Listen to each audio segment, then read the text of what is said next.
Hello and welcome to Monday. My rota changed at work, so I'm very confused on what day I'm actually on. Today I'm trying to think of things I've got going on. What do I have going on? I have recordings on Tuesday.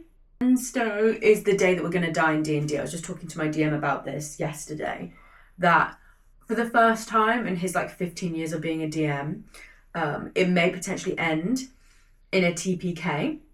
For those of you who don't know what that is, that's basically total player kill?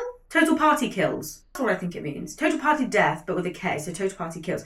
Basically, our entire party is fighting these two monsters, of which, at the point in time, our cleric and myself, who is the barbarian, were very low on health.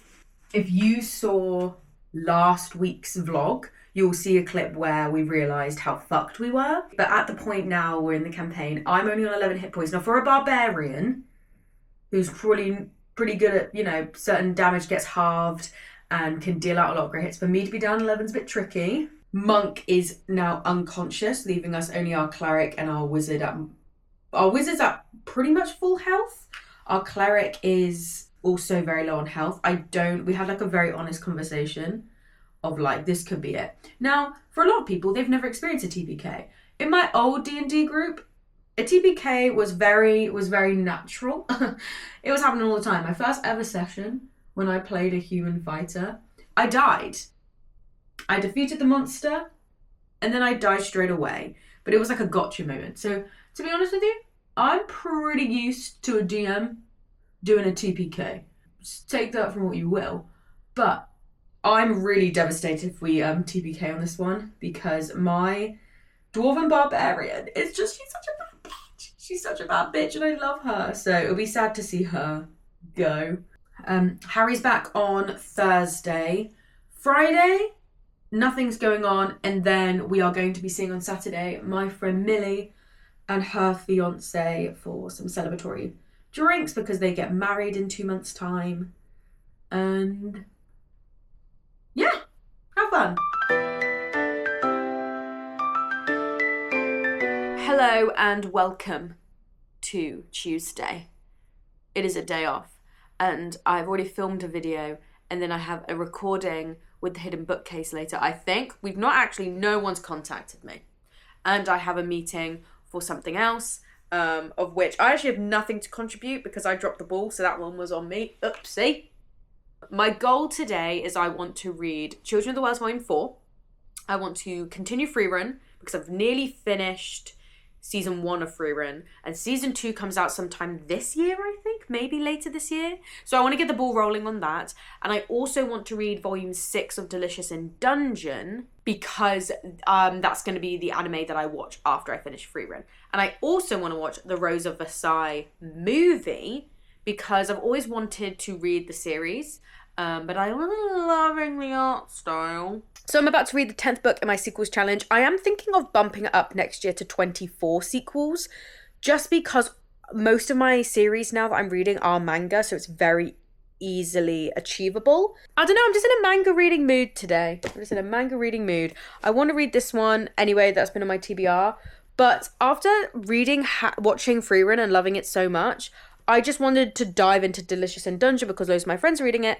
And I just knew I had one more volume left to read and then it's covered the entire first season of the anime. So, yeah.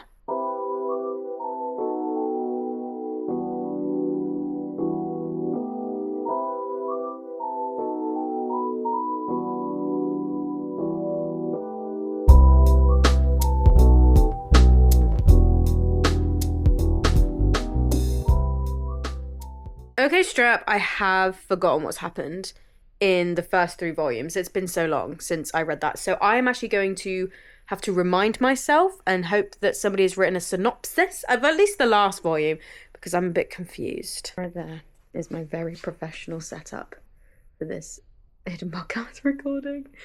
I don't think they'll be able to hear. We are going to be talking about, I'm zooming in, Faithbreaker. Every time we do this, I am never prepared. Come on! I do come up with such great points. Thank you, Morgan. So the Hidden Bookcase episode recording went incredibly well. it's crazy because I have done an episode of their podcast 3 years in a row discussing the same series. So it was a very full circle moment to be able to get together and do the final series. That was the final book in the series. That was really, really good. I ended up reading Children of the Wells Volume 4, which was a tough read because I did not remember anything from the last volume. I then ended up reading Delicious in Dungeon Volume 6 so I could be prepared to watch the anime, to then find out that the anime actually covers 8 volumes, so I'm nowhere near covering all the episodes for the anime yet. Then I was about to start through in Volume 7, but it was when Zeria is talking to Fern and about, I won't say for spoilers, but Zeria is talking to Fern during the kind of mage exams, and I was like, actually, I need to lock in. I need to give it my full attention, and I'm just too tired, so yeah. Hello, please excuse this pile of clothes. They're my pajamas that I need to put away. Today's the day of D&D, where I think this could potentially be my last session with my precious Doranara Steelfist. For those of you who are unaware of who this icon is, she is my dwarven barbarian with just really bad anger issues, just masking her insecurity of being unloved. Incredible woman. Incredible woman. I've really enjoyed playing Dora. I think she's great. I am not feeling confident in any stretch of the imagination that she's gonna somehow survive this. My DM is like, oh, this could potentially be a TPK, and I'm like, do you want to rub it in? Do you want to rub it in? I don't think she's gonna make it. It's very weird because people say you get attached to your D&D characters, and I didn't really understand it because my last D&D character, Isabel with a Y, shout out to her, human cleric. I kind of was like, I felt like she's reached the end of her story. Can I change my character? Here, I'm like, I would play Dora forever. Absolutely forever. What a shame. God said I should be back. No, God said I should be back. Huh? I was like, what about when the last Pope was done? But Yeah, then I realised you're he right. was probably 3 or something. Wait, how old was I when the Pope was chosen? Please don't look it We up. had the nice God, Pope. I'm so old. We had the Nazi Pope before that. 24. 24. Yeah.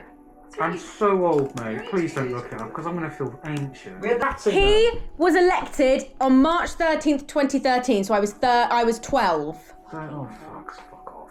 Fuck off! Fucking child. How old are you? Wait, no, that can't be right. How old are you? Bryn, before we go anywhere, in these moments, what did Horbryn wish to accomplish in his life?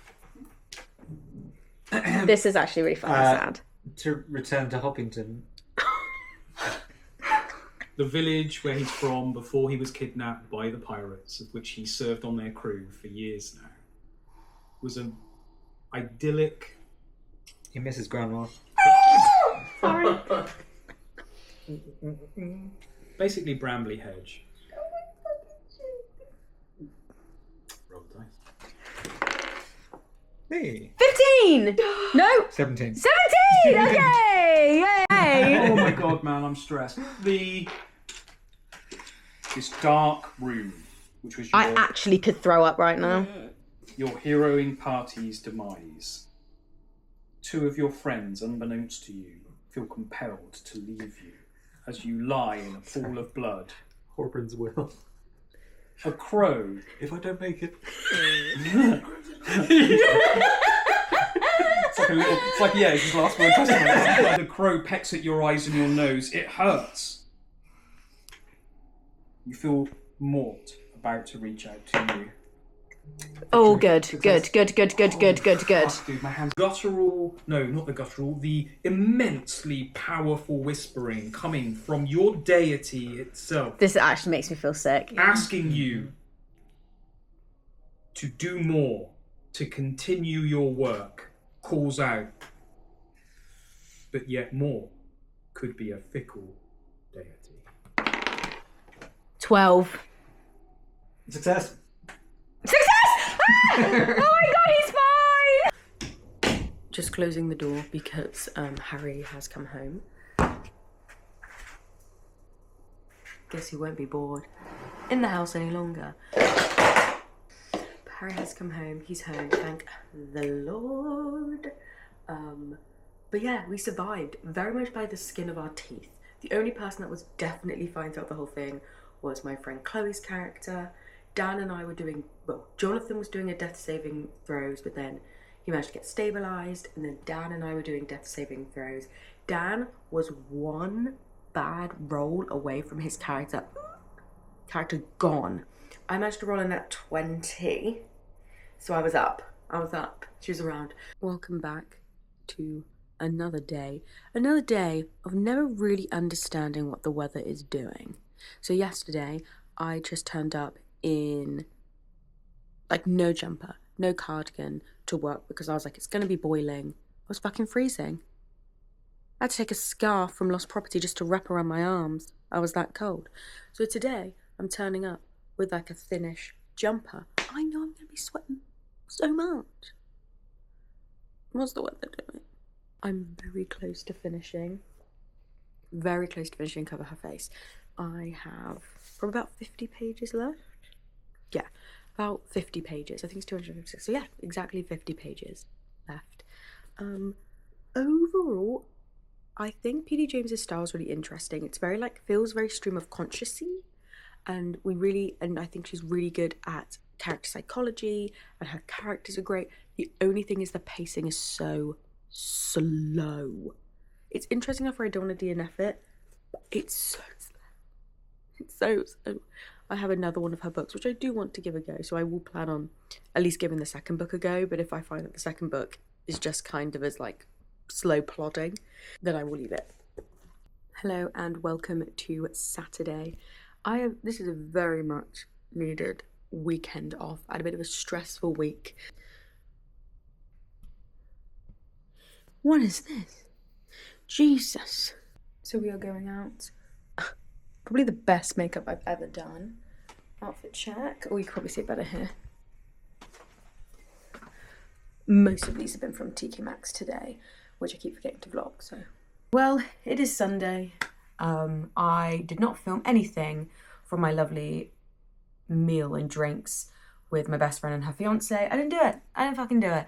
But we had a great time. It was really, really good. It was really great for all of us to get together. Harry and my friend's fiance, Seth, have only met once, and it was maybe for an hour. We kind of went for brunch. It wasn't that long, so this was really good. And it's great to just see them. It's great to see them, and great time. This is just a PSA to authors. Do not post your negative reviews online.